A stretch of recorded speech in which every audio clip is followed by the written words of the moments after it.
grande édition d'information. Monsieur, dame, bonsoir. Merci d'avoir choisi la télévision Dunia pour vous informer. C'est une circulation fluide et des conducteurs totalement à l'aise au volant de leur voiture. Page inter de cette édition. Voilà Hugo Chavez.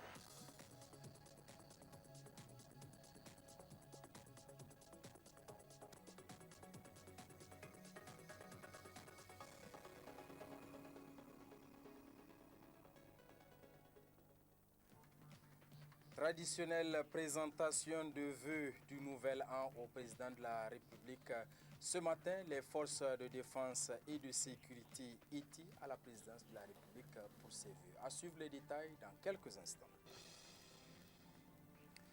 Et puis, réunion des cadres du ministère de l'Agriculture. Objectif de cette réunion, faire le bilan de 2014 et dresser les perspectives pour 2015. Autre réunion, celle de la commission stratégique du plan de développement économique et social P2S, élaborer un plan stratégique du dit programme était au centre. Mesdames, Messieurs, bonsoir, ravi de vous retrouver à travers ce canal de l'information sur la télévision Dunia. Avant le développement de tous ces titres, à retenir cette brève d'information qui vient de nous parvenir dans l'affaire dite de bébé importé.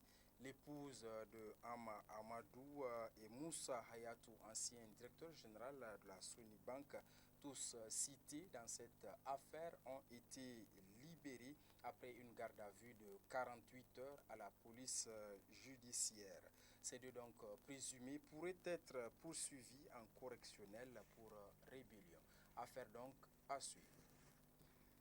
Je le disais tantôt dans les titres de ce journal, les forces de défense et de sécurité étaient ce matin à la présidence de la République pour la traditionnelle présentation de vœux du nouvel an au président de la République, son Excellence Issoufou Mahamadou.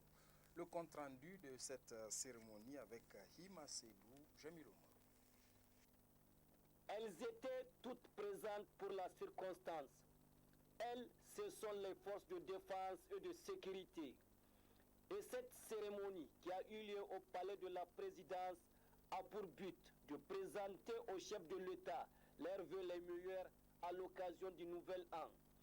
Le chef d'état-major des forces armées nigériennes, le général de division Seni Garba, a saisi cette opportunité pour remercier le chef suprême des armées pour les multiples efforts qu'il ne cesse de déployer afin de mettre les forces de défense et de sécurité dans les meilleures conditions pour défendre l'intégrité du territoire.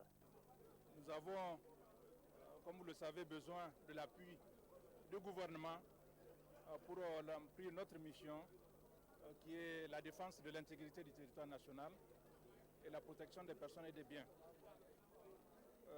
Le message que je voudrais adresser au cours de ce nouvel an, c'est que l'année 2015 soit pour nous une année de paix, de stabilité et de réussite pour l'ensemble des forces de défense et de sécurité en particulier, mais pour l'ensemble des Nigériens en général.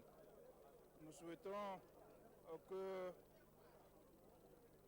l'année 2015 soit meilleure par rapport à l'année 2014 et que nous puissions en tout cas bénéficier de l'appui de l'ensemble des populations nigériennes pour remplir notre mission qui est une mission de sécurité publique, une mission à l'endroit des populations pour leur permettre de vaquer à leur activité de développement. Présent à cette cérémonie, le ministre de la Défense nationale a réitéré l'engagement des autorités de la 7e République à mettre les forces de défense et de sécurité dans les conditions leur permettant de mener à bien leur mission. Karidio Mahamadou est aussi revenu sur la question sécuritaire dans la bande sahélo-saharienne. Vous savez, il n'y a pas que le Mali. Nous avons un foyer de tension en Libye. Aujourd'hui, la Libye est devenue le sanctuaire de tout ce qu'il y a comme malfrats, comme terroristes, comme trafiquants. Nous avons le Nigeria. La situation situation la plus préoccupante pour nous aujourd'hui, c'est le Nigeria, c'est la situation de Boko Haram. Vous savez qu'à Difa, j'ai fait déjà 2 tours ou 3 tours à Difa pour essayer d'encourager les hommes sur le terrain. Au Mali, il y a effectivement quelques actes de terrorisme posés par des groupes armés qui ne soient pas des groupes gouvernementaux. Rien qu'hier, un véhicule du bataillon nigérien a sauté sur un IED et on a enregistré quelques blessés. Pour le moment, je pense que nos hommes sont en train de bien se battre et que le Niger n'est pas en guerre, le Niger est en paix, les Nigériens vaquent sereinement à leur occupation et les forces de défense ont pris l'engagement de défendre l'intégrité du territoire, de défendre les Nigériens et leurs biens, même au prix de leur vie. Cette série de présentations des vœux de Nouvel An se poursuivra jusqu'au 12 janvier où les autres couches sociales seront à leur tour reçues par le président de la République. À déverser dans le même chapitre, après les forces de défense et de sécurité dans la matinée, le président de la République a reçu cet après-midi les membres de son cabinet pour cette traditionnelle présentation de vœux du Nouvel An. Le compte-rendu est signé Omar Hama, Jamil Oumar. Que les membres du cabinet de la présidence ont répondu présents à cette cérémonie de présentation des vœux du Nouvel An au chef de l'État, son Excellence Issoufou Mahamadou. Occasion saisie par le directeur du cabinet de la présidence pour exprimer au nom de son staff ses vœux au président de la République.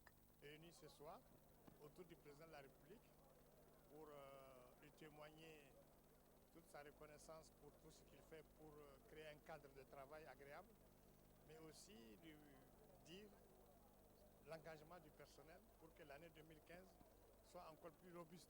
Souhait global, vous vous en doutez, c'est un souhait de paix, de sécurité. Vous savez que nous sommes entourés du nord à l'est et à l'ouest par de l'insécurité. Donc je pense que la paix, ce sera vraiment le premier souhait pour chacun des Nigériens. Ensuite, beaucoup de santé, mais aussi la prospérité. Tous les ouvrages, tous les investissements qui sont faits, c'est pour en fait que ce pays soit prospère et que les citoyens puissent bénéficier du fruit des ressources naturelles. La paix et la quiétude sociale constituent le moteur de tout développement, a laissé entendre la conseillère à la présidence, Mme Salamotou Oumar Koulibaly, qui formule des vœux de bonheur et de prospérité au président de la République et à l'ensemble du peuple nigérien. Niger, nous souhaitons surtout la paix, la quiétude dans tout le pays, le changement d'esprit comme l'a souhaité notre président, la santé et surtout la sécurité à tous nos frontières. Cette présentation de vœux au président de la République par les membres de son cabinet constitue la 5e étape de cette série qui atteindra son point d'orgue le lundi 12 janvier prochain avec la présentation des vœux de la grande famille de la presse au magistrat suprême. Ouverture ce matin de la réunion du programme des activités 2015 du ministère de l'Agriculture. Les cadres de ce département ministériel planifieront donc toutes les activités à mener courant l'année 2015 et feront le bilan des activités de 2014. C'est le ministre d'État, ministre de l'Agriculture, Meidaji Alambay, qui a ouvert les travaux de cette réunion. Le compte-rendu de Youssouf Omar et Imran Maïga. L'année 2014 s'est éteinte. 2015 montre ses dents de nourrisson. Et le ministère de l'Agriculture ne traîne pas les pas. Déjà, les cadres de ce département ministériel en question programment les activités de ce nouvel an. Les objectifs assignés à eux sont trouver les voies et moyens permettant de porter la production céréalière du Niger, qui est de 3 millions à 5 millions de tonnes à l'horizon 2015. Et ce n'est pas tout. Porter la contribution de l'agriculture irriguée au PIB agricole de 20 à 30%. résorber le déficit céréalier, valoriser les productions agricoles, promouvoir les filières agricoles porteuses des produits à haute valeur marchande. De même, les cadres du ministère jetteront un regard sur le bilan des 3 années de mise en œuvre de l'initiative 3N. Sur la base du bilan des 3 années de mise en œuvre de l'initiative 3N, le gouvernement a adopté un plan d'accélération. Pour ce faire, nous avons en charge 2 composantes. La plateforme des services intégrés ou maisons du paysan, la maîtrise de l'eau pour la production agro-silvopastorale et halieutique. Le bilan 2014 de la mise en œuvre de ces composantes est assez satisfaisant au vu des réalisations en matière de mobilisation des intrants, matériels et équipements agricoles. En effet, il a été mis à la disposition des producteurs 11 639,504 tonnes de semences, toutes espèces confondues. Toutes ces actions ont permis à notre département ministériel de mener à bien la campagne agricole 2014. Cependant, elle vient de s'achever sans avoir été à la hauteur de notre espérance. Les besoins des populations restent encore énormes. Et nous avons 12 mois pour atteindre l'objectif à nous assigné. Enfin, le ministre d'État, ministre de l'Agriculture, a appelé au sens élevé de responsabilité de ses collaborateurs pour qu'au sortir de cette rencontre soit parachevé le bilan des activités conduites en 2014 et établi une programmation opérationnelle de l'année 2015. Et puis, autre réunion à signaler, c'est celle de la commission interministérielle de la planification stratégique du plan de développement économique et social, PDES. Et c'est le ministre du plan de l'aménagement du territoire qui a présidé la rencontre en présence de plusieurs membres du gouvernement. Je propose de suivre un extrait du discours prononcé par le ministre du plan. La présente rencontre se déroule, comme vous le savez, à une période importante de la mise en œuvre du PDS, qui s'achève à la fin de cette année. Et il est par conséquent important pour nous de marquer un arrêt pour examiner le niveau d'exécution du PDS dans un contexte de réflexion stratégique pour l'élaboration d'un deuxième PDS 2016-2020 et d'une stratégie de développement à long terme Niger 2035. Et cela nous permettra, à mon sens, de dégager les principaux défis et enjeux majeurs qui vont constituer les cibles essentielles de l'action du gouvernement. Et au cours de cette session, notre commission, qui est l'instance de suivi et évaluation du PDS, aura principalement à approuver le rapport de la revue d'exécution du plan d'action prioritaire 2012-2015 et aussi à examiner les propositions de mesures qui seront traduites dans l'agenda 2015 d'accélération de la mise en œuvre du plan conformément aux orientations données par son Excellence Issoufou Mahamadou, président de la République, chef de l'État, dans son message du 31 décembre 2014. Ainsi, le rapport qui est soumis à notre appréciation fournit l'état d'exécution de 86 programmes du plan d'action prioritaire du PDS sur la période 2012-2014. Et il s'agira également pour nous, au-delà d'un simple bilan des réalisations de la période, donner aussi des orientations aux instances techniques pour proposer au gouvernement un plan d'accélération pour aller plus vite, pour aller plus loin. Ce rapport de la revue d'exécution du plan d'action prioritaire met en lumière des avancées significatives enregistrées dans tous les secteurs de la vie économique, socio-économique du Niger, grâce notamment à l'engagement politique fort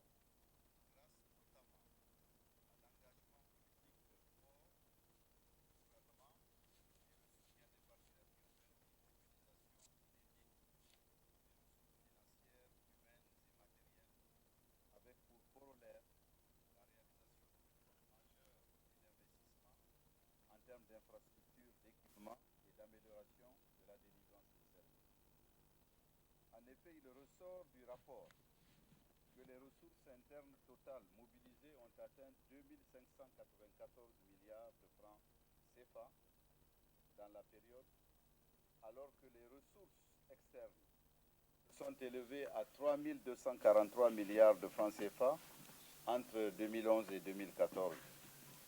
Le montant total des conventions signées de 2012 à 2014 est estimé à 2 937 milliards, soit 122% du gap de financement du programme prioritaire présenté lors de la table ronde sur le financement du PDS tenue en novembre 2012 à Paris. L'analyse de la situation physique fait ressortir que la mise en œuvre du PDS a connu une bonne accélération entre 2012 et 2014. Ainsi, la proportion des produits mis en œuvre est passée de 58% en 2012 à 72% en 2013 et 78% en 2014. Au niveau sectoriel, des réformes importantes ont été engagées dans la gestion des finances publiques, la planification et la coordination des politiques publiques, la justice et la gouvernance locale. Des investissements notables sont observés dans les secteurs de la diplomatie et de la sécurité. Dans le domaine de la sécurité, on note le renforcement des capacités des forces de défense et de sécurité, ainsi qu'à l'amélioration de leurs conditions de vie, à travers notamment leur équipement en matériel roulant, matériel de maintien de l'ordre, la création de nouvelles unités, la mise en place de patrouilles mixtes et le renforcement des capacités de renseignement. Dans le cadre de la mise en œuvre de l'axe 3, relatif à la sécurité alimentaire, il est observé le démarrage de plusieurs projets d'amélioration de la production agricole, animale et halieutique et de résilience aux crises alimentaires. Ainsi, sur le plan de la maîtrise de l'eau, 11 483 hectares ont été rendus exploitables de 2012 à 2014. La production irriguée a connu un doublement en 2 ans et la promotion des cultures fourragères a enregistré un taux de réalisation de 156%. L'évolution de l'état nutritionnel des enfants a été fluctuante entre 2012 et 2014 en raison des variations importantes de la production pluviale. En effet, les prévalences des malnutritions aiguës et chroniques ont baissé de 2012 à 2013, mais ont augmenté de 2013 à 2014. Cette situation nous commande de repenser certaines interventions en matière de sécurité alimentaire et d'aide humanitaire pour assurer une transformation positive de la base productive, gage d'une durabilité des interventions. Dans le domaine de la promotion économique, des projets d'envergure ont été réalisés dans le secteur des infrastructures de transport, d'énergie et de communication. En effet, le linéaire des routes bitumées construites est passé de 97,5 km en 2012 à 167,8 km en 2014. La période est incontestablement marquée par la préparation, la négociation et le démarrage des travaux de la ligne ferroviaire Niamey-Dosso-Parakou dans le cadre d'un partenariat public-privé. Dans le domaine de l'énergie, les différents projets et programmes ont permis un rehaussement sensible du taux de couverture à l'électricité qui est passé de 24,86% en 2012 à 27,5% en 2014. De même, les efforts faits à travers les investissements dans le domaine des technologies de l'information et de la communication ont permis de faire passer le taux de pénétration d'Internet de 2,5% en 2012 à 7% en 2013 et 12,2% en 2014. En ce qui concerne le développement social, on relève des avancées significatives dans les taux de scolarisation et d'achèvement pour les différents cycles d'enseignement, la couverture sanitaire, la couverture des besoins en eau potable et l'assainissement. Les défis sont encore nombreux et attendent de notre part des réflexions soutenues pour aboutir à des perspectives d'un développement harmonieux de notre pays.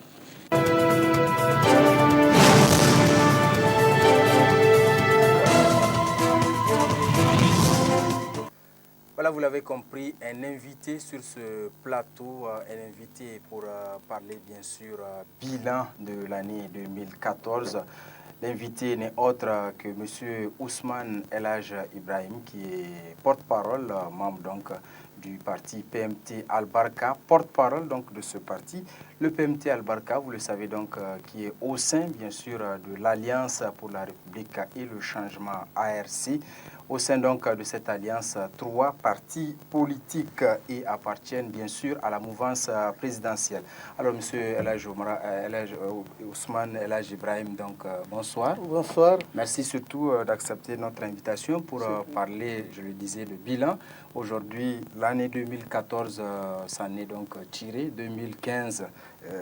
Donc nous sommes actuellement donc en 2015. Alors, par rapport justement à ce programme de la Renaissance, quelle est l'appréciation de façon sommaire que vous faites de ce programme de la Renaissance? Merci. D'abord, je mets à profit votre antenne pour souhaiter d'abord à vous-même, à l'ensemble de vos téléspectateurs et au-delà à l'ensemble des citoyens nigériens, les vœux de meilleure santé et les vœux que l'année 2015 soit pour nous tous une année de bonheur, une année de joie.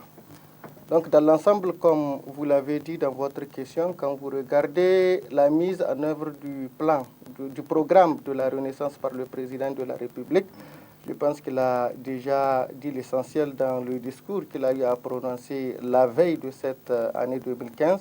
Mais pour nous citoyens, quand vous regardez dans l'ensemble, on comprend aisément que l'année 2014 a été une année de grands chantiers. Elle a été une année, en somme, de la concrétisation en quelque sorte des 8 axes qui composent aujourd'hui le programme de la Renaissance, tel que le président de la République a eu à mettre à la sanction populaire, en quelque sorte, ce programme-là, en se présentant candidat dès le premier tour des élections présidentielles passées.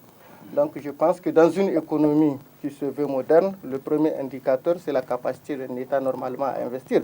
Et aujourd'hui, quand vous regardez sur le plan infrastructurel au Niger, on sent que tout le Niger est en quelque sorte en chantier. Quelque chose m'arrive à l'esprit en parlant des chantiers parce que nous venons de sortir du programme Dosso Soga le 18 décembre 2014 et vous avez vu, sitôt ce programme fini, déjà, encore Nyamaradi Kolia a été lancé, ce qui veut dire que le président de la République, dans normalement son élan constructeur pour toute la République du Niger, est en train de mettre en œuvre progressivement le programme de la Renaissance. Et ce, nonobstant les menaces sécuritaires que nous avions connues pendant l'année 2014, parce que ne l'oublions pas, nous avons été au centre des différentes menaces qui se sortaient de part et d'autre. Pratiquement, quand vous regardez aujourd'hui, la plupart des pays avec lesquels nous avons de longues frontières ont été menacés par des actes de terrorisme et autres. Et malgré tout cela, le Niger a été debout à travers nos forces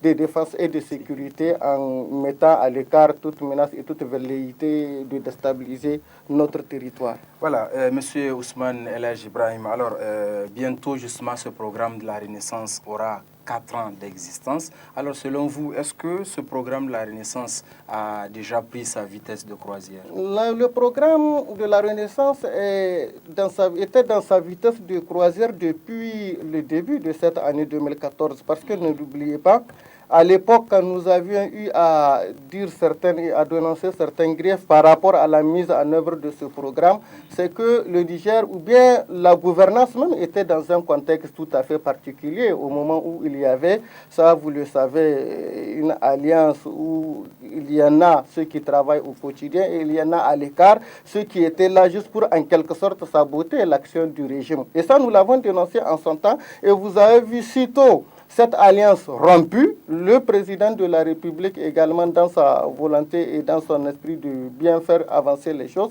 vous avez vu que les coudées franches ont été obtenus par le gouvernement et depuis ce jour, on n'a fait qu'assister aux innovations du régime et à la mise en place de tous les axes en quelque sorte du programme de la Renaissance. Donc la vitesse de croisière de ce programme était en œuvre, moi je le dirais, depuis le début de cette année 2014 et que c'est dans la même lancée qu'aujourd'hui, nous sommes en train d'assister également à un réaffirmation, à un, en quelque sorte, nous sommes en train d'assister à la renaissance en tant que telle du pays, parce qu'aujourd'hui, partout où vous partez dans le Niger, vous sentirez que nous sommes en train de rentrer dans un essor nouveau afin d'assister à une véritable nation ou à un Niger en quelque sorte nouveau, parce que les chantiers sont en train de pousser un peu partout. J'ai encore en mémoire la route Tawa-Filengue qui actuellement est en exécution, et vous le savez, cette route a été pendant longtemps le théâtre des reports et des reports. Nous avons aujourd'hui notre chemin de fer qui a pris pratiquement racine et qui est en train de partir vers notre frontière avec le Burkina Faso et qui va nous lier avec le Bénin. Donc un rêve vieux de plus de 40 ans, parce que nous, à l'époque, depuis qu'on était à l'école, on nous disait qu'il y avait eu ce projet depuis la colonie. Un vieux rêve, vraiment. Pendant longtemps, nous n'avons même pas M. Ousmane El Hadji Ibrahim. Alors, avant peut-être d'entrer un peu justement en profondeur par rapport aux secteurs sociaux, nous allons parler actualité avec vous, avec cette affaire donc dite de bébé importé qui ne cesse justement de connaître des rebondissements. Alors, quelle lecture faites-vous après, bien sûr, ce procès reporté, on le sait donc, pour une date... bien sûr. Et merci, je vous remercie d'abord de m'avoir posé cette question, parce que vous le savez très bien, il est toujours gênant pour un citoyen d'épiloguer sur une affaire pendante devant la justice. Mais comme les gens, certainement, en se victimisant, ont fait en sorte que cette affaire soit dans la rue, alors avec l'indulgence des magistrats, je pense que je peux vous donner notre avis par rapport à cette question. Parce que quand vous voyez, depuis le début de cette question toute judiciaire qu'elle est, les gens ont fait beaucoup de manœuvres afin de vouloir politiser l'affaire. Et les gens l'ont fait sciemment. Alors qu'aujourd'hui, dès qu'on regarde, il suffit seulement d'avoir le bon sens pour comprendre que cette question, elle n'est pas une question politique. Parce qu'il fallait juste se poser la question de savoir est-ce qu'il y a oui ou non trafic d'enfants dans cette affaire. Quand on prend trafic dans le sens d'une manipulation, quelle que soit la nature d'une affaire, maintenant vous comprendrez aisément qu'il y a eu également trafic de ces enfants, de ces innocents, dont on est aujourd'hui en train d'hypothéquer en quelque sorte l'avenir. Et vous avez vu une question qui ne devrait même pas demander beaucoup de choses, parce que pour tirer cette situation au clair, pour moi, il n'y a que deux voies. La première voie, c'est celle la plus simple et la plus facile, de passer par un test d'ADN. Et vous avez vu comment les gens se sont organisés pour se soustraire à ce test-là d'ADN, d'autant plus qu'ils se sont même soustraits de la procédure judiciaire en élisant refuge quelque part. Maintenant, les gens, en le faisant, ils ont voulu créer en quelque sorte un dilatoire, tirer sur le temps, avoir l'avantage du temps, parce que pour eux, plus l'affaire prend du temps, plus les gens ont tendance à vouloir politiser cette affaire alors qu'il n'en est rien. Je ne doute pas qu'il y ait des gens peut-être dans cette affaire qui sont de bonne foi, mais qui malheureusement sont en train d'être l'otage de ceux-là qui, en se voyant devant l'affaire, ils ne font qu'un fonds de commerce politique, en voulant pour eux redorer leur image, ou bien en voulant s'innocenter, et qui refusent de rester faire face à la justice en faisant face. On va peut-être revenir aux réalisations du programme de la Renaissance. On va aller très rapidement, c'est la dernière question. Alors, justement, vous avez parlé de toutes ces réalisations. Ces réalisations ont bien sûr un impact économique. Alors, selon vous, quel est cet impact? L'impact économique, d'abord, n'oublions pas que nous n'avons jamais eu de cesse à crier. Je prends le seul aspect, parce que c'est l'aspect qui aujourd'hui touche la majorité de la population nigérienne, la cherté de la vie. Or, quand vous prenez la cherté de la vie aujourd'hui, quand vous prenez un prix X, son prix élevé est à 80% assis en quelque sorte sur le coût de transport. Or, le coût de transport, quand vous prenez le port le plus proche que nous avons ici à côté de nous, c'est celui du Togo, c'est celui du Bénin, autant pour moi. Maintenant, regardez, quand on utilise les voies traditionnelles, les camions et autres, le coût est plus élevé que quand, par exemple, on emprunte la voie ferrée. Or, maintenant, avec le chemin de fer, je prends ce seul exemple parce que pour moi, c'est ça qui va directement, en le faisant, on va voir que les marchandises qui vont quitter ce port-là pour venir au Niger, en ayant une réduction très sensible sur le coût de ces transports-là, nous allons également sortir ça dans nos assiettes. Quand vous regardez, et de l'éducation. Effectivement, dans le secteur de santé aujourd'hui, moi j'étais étonné la dernière fois, malgré que la zone de Difa est aujourd'hui en train d'être le théâtre de ce que vous connaissez avec l'afflux des Nigériens là qui venaient ici chercher la sécurité. Mais il y a aujourd'hui beaucoup, et qui même pendant que la période était plus ou moins calme, qui quittaient le Nigeria pour venir se soigner au Niger. Quelque chose qui m'a beaucoup impressionné parce que pour moi, pendant longtemps, nous avons un système sanitaire qui n'était pas tout à fait au rendez-vous de l'actualité et qu'aujourd'hui, nous avons atteint cette capacité-là où les Nigériens quittent leur pays pour venir se soigner au Niger. Je me dis que c'est une prouesse. Et quand vous regardez aujourd'hui, la plus petite commune, aussi reculée soit-elle d'une ville, elle a en sa possession un docteur qui est là au nom de la commune, ce qui est aujourd'hui à mettre à l'actif de ce régime-là. Quand vous prenez par exemple l'école, on ne le dira certainement pas assez, qu'il y a des constructions infrastructurelles un peu partout dans le Niger et qu'aujourd'hui, c'est beaucoup de mes frères, de mes amis qui sont en train d'être recrutés comme enseignants, ce qui fait des emplois de plus dans un pays et ce qui est normalement voilà, Monsieur Ousmane, je pense que Ibrahim, alors votre mot de fin par rapport justement à ces réalisations donc, du programme de la Renaissance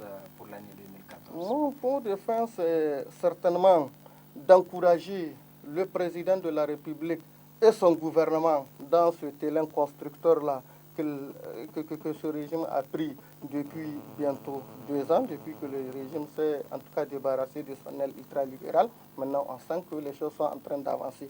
Pour moi, c'est un cri de cœur et afin d'appeler tous les Nigériens de se débarrasser de cette prise de position parfois politicienne qui n'est pas du genre à normalement rehausser l'image du pays. Et aux uns et aux autres qui se trouvent aujourd'hui impliqués dans ce dossier dont nous avions parlé, ce dossier des bébés importés, c'est normalement se soumettre. Pour moi, il n'y a pas meilleure façon de se défendre que de se mettre à la disposition de la justice de son pays. Aujourd'hui, les magistrats nigériens ont démontré de par le monde que leur impartialité, leur indépendance, elle n'est plus à démontrer. Donc, quitte aux politiciens surtout, parce que c'est de là-bas que vient le premier égard, il n'appartient qu'aux uns et aux autres, normalement, de s'en accommoder et de venir suivre la procédure normale et légale. Il ne sert à rien de vouloir tirer le Niger par le bas en faisant des déclarations parfois qui sont de nature à discréditer le pays et à prendre en otage l'opinion publique nationale et internationale. Je pense que le Niger n'en a pas intérêt à ça. El Hadj Ibrahim, je le rappelle, donc,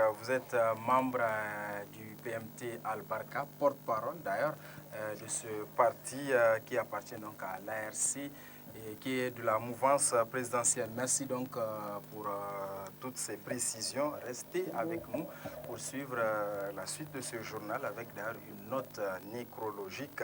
Le canton de Tibiri-Douchi vient de perdre hier son chef à la personne de l'honorable Marafa Kiassa. À l'âge de 88 ans, il est décédé après plusieurs années de maladie. Marafa Kiassa a été élu 11e chef de canton de Tibiri depuis 1980.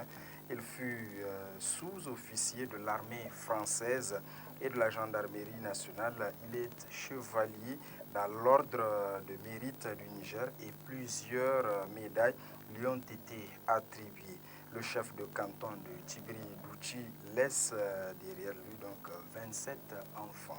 Que son âme repose en paix. Amen. Un autre communiqué, cette fois-ci un communiqué de presse qui vient donc de l'Observatoire nigérien indépendant des médias pour l'éthique et la déontologie ONIMED. Le bureau de l'ONIMED a observé dans les colonnes de certains confrères de la presse écrite des attaques en règle mutuelle glissant souvent sur le terrain de l'indécence et de l'immoralité. Cette passe d'armes faite d'offenses et d'accusations cette passe donc d'offenses et d'accusations en toute nature entre confrères et contraire plutôt aux règles d'éthique et de déontologie que les journalistes professionnels se doivent de respecter en toutes circonstances.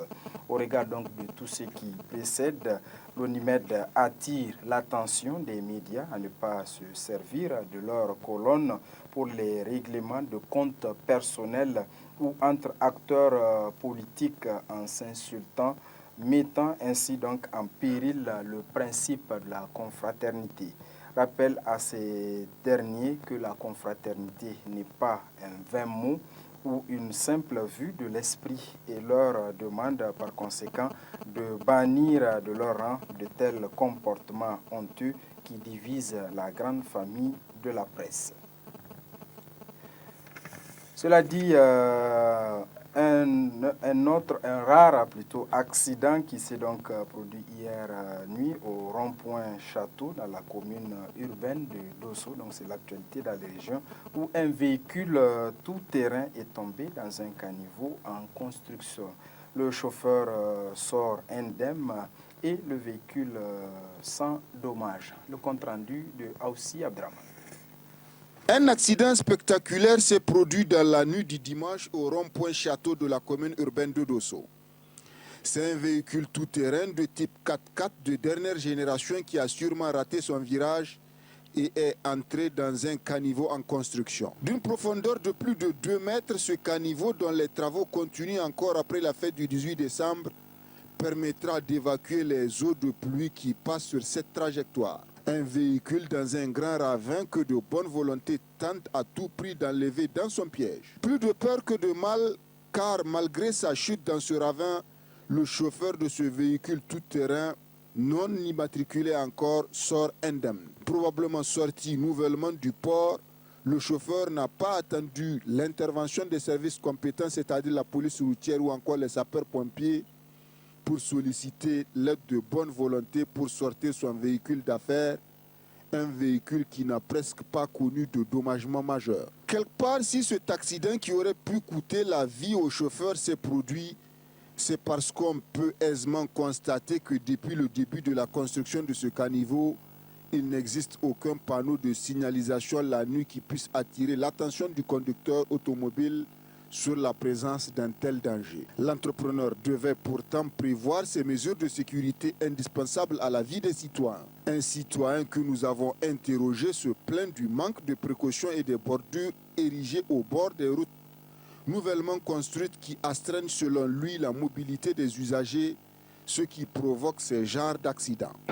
Gota akande sandayan neo rompo yogo zama in gota fansi kitan go mantoaga donc fils billahi go wona no dignité mesure no himkinité da e bora him gota fansi nan kai hinkila sabu girbi wai me ikina imaboy mais aman him gota fansi za fondamental kila botan fonda ga bora su bi sirkulet makani e igogudi por ko e remote ko e igogudu problem note to e gota banda e entrepreneur fo bon kan ga bordirda e bordirda ko adin igi hinkine ayo hinkine kan talibero kulu go bora din kan parce que an kuso fansi za ki gamta su modo kala kan daron ga asigi bordiro kina et en fonda oui parce que ne o katrbila la boka ka gera go fonda bon donc bore gudu kuzum kena mo kan go to fancy bore sigudu kuzum bore sigudu kuzum bu cette circulation abo kankam odin abo accident bobo profiter.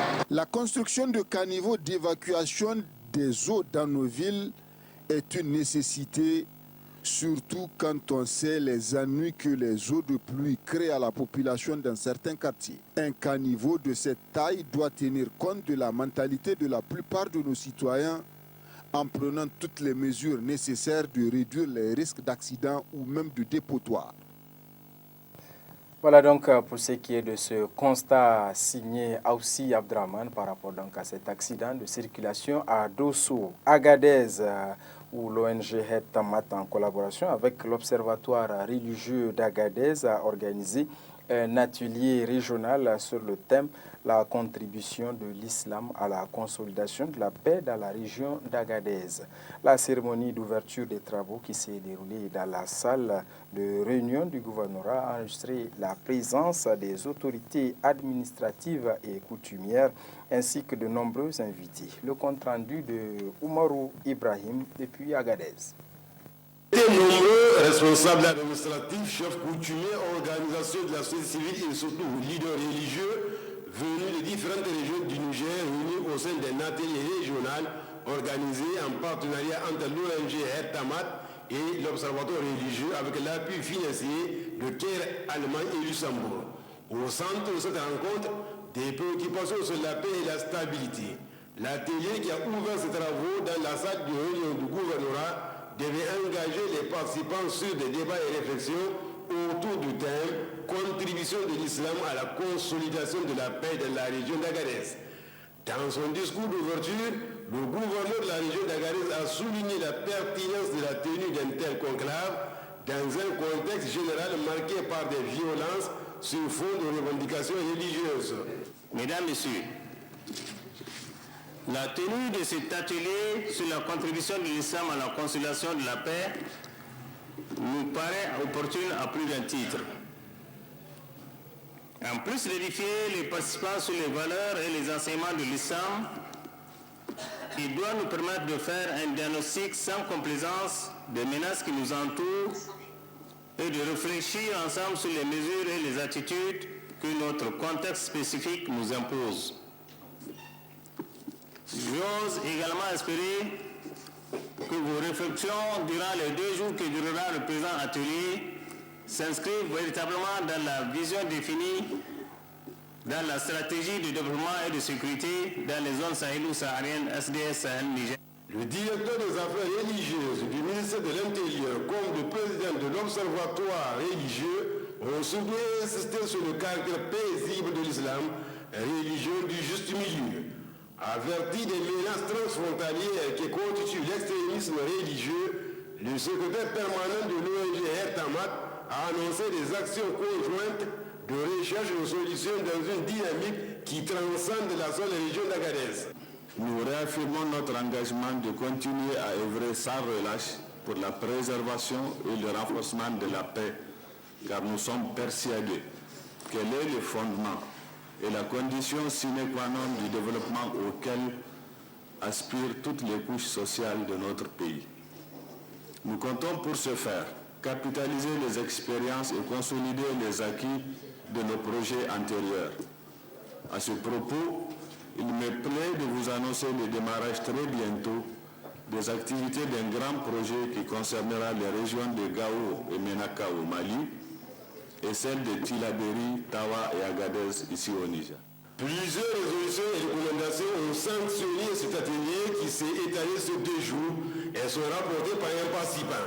Les participants de l'atelier régional sur le thème Contribution de l'islam à la consolidation de la paix dans la région d'Agadez, tenu le 30 et 31 décembre 2014 dans la grande salle de réunion du gouvernorat d'Agadez, recommande à l'endroit de l'État de contrôler les thèmes de prêches à diffuser dans les médias, d'appuyer les écoles coraniques, de procéder à la formation pédagogique d'enseignants des écoles coraniques, de construire des mosquées là où besoin est, de prévoir dans le budget national une sorte de rémunération des imams en termes de salaire, de prendre en compte l'islam dans l'élaboration du curriculum de l'éducation au Niger, d'encourager le respect des règles d'équité et de bannir l'injustice sociale dans la gestion des affaires publiques, d'instituer ce genre de rencontres sur toute l'étendue du territoire, au moins chaque année, de créer des directions régionales des affaires religieuses. Parlons bilan dans le domaine agricole à présent. L'agriculture, vous le savez, une des principales activités économiques de notre pays. Au cours de cette année 2014, elle a connu d'importantes mutations afin qu'elle soit une agriculture moderne et non une agriculture de subsistance. C'est un bilan signé Hima Seydou. Le Niger est un pays de l'Afrique subsaharienne dont l'économie repose avant tout sur l'agriculture, qui représente d'ailleurs près de 50% du produit intérieur brut. Structurellement insuffisante et peinant à suivre l'accroissement de la population, la production agricole est périodiquement affectée par les aléas climatiques. S'agissant du bilan de la campagne agricole 2014-2015, il ressort du bilan à mi-parcours réalisé par le Centre régional Agrimet dans sa parution numéro 2 du mois d'août 2014, un retard de croissance important dû à la mauvaise répartition des précipitations enregistrées de mai à juillet. Mais l'amélioration des conditions pluviométriques constatées pendant le mois d'août a permis une reprise de croissance dans certaines régions comme Tillabéri et Dosso. Des résultats dus aux efforts déployés par les autorités de la 7e République, notamment la réception de 1500 tracteurs par le ministère de l'Agriculture, la mise à disposition aux agriculteurs des intrants agricoles en qualité et quantité suffisante pour que les agriculteurs échangent autour de leur métier. Il a été organisé plusieurs rencontres au cours de cette année, comme le Sahel et le Sinagro.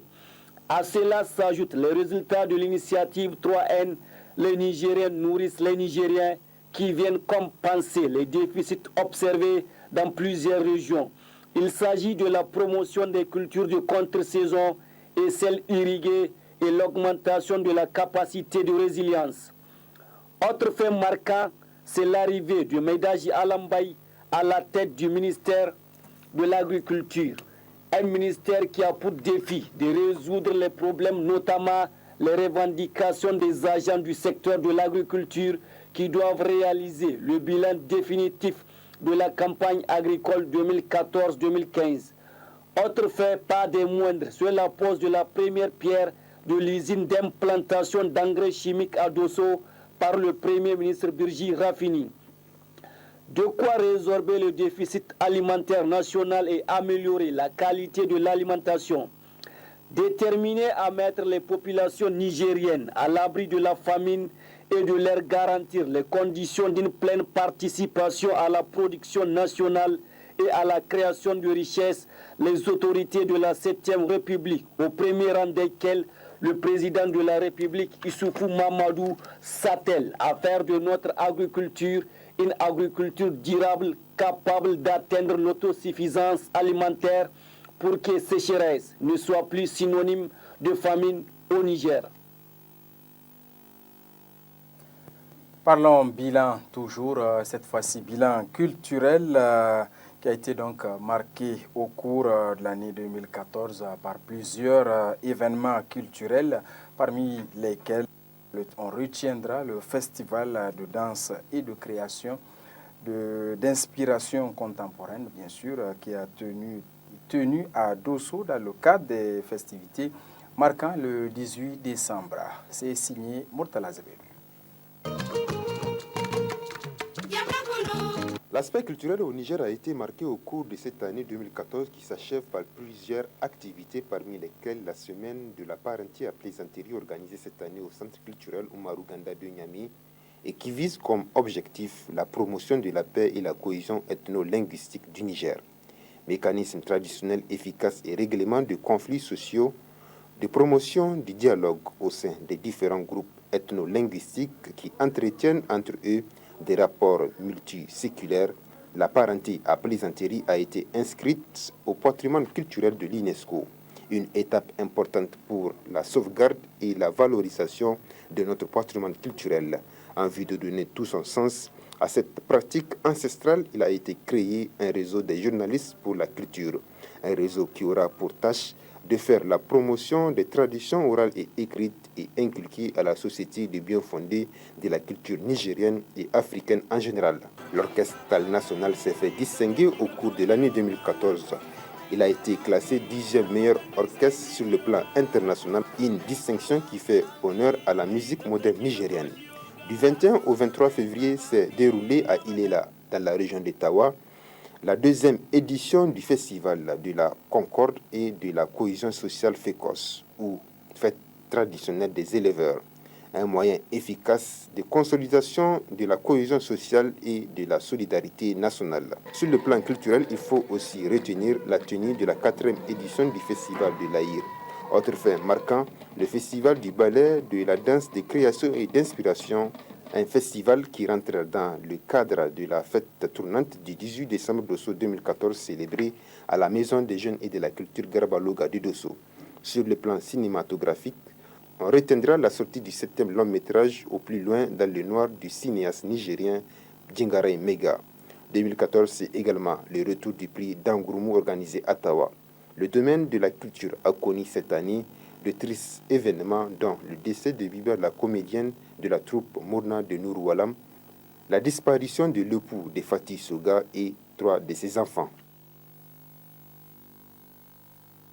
Tout pour cette grande édition d'information. Merci de l'avoir suivi. D'ici là, passez d'excellents moments en compagnie de nos programmes. Au revoir, à très bientôt.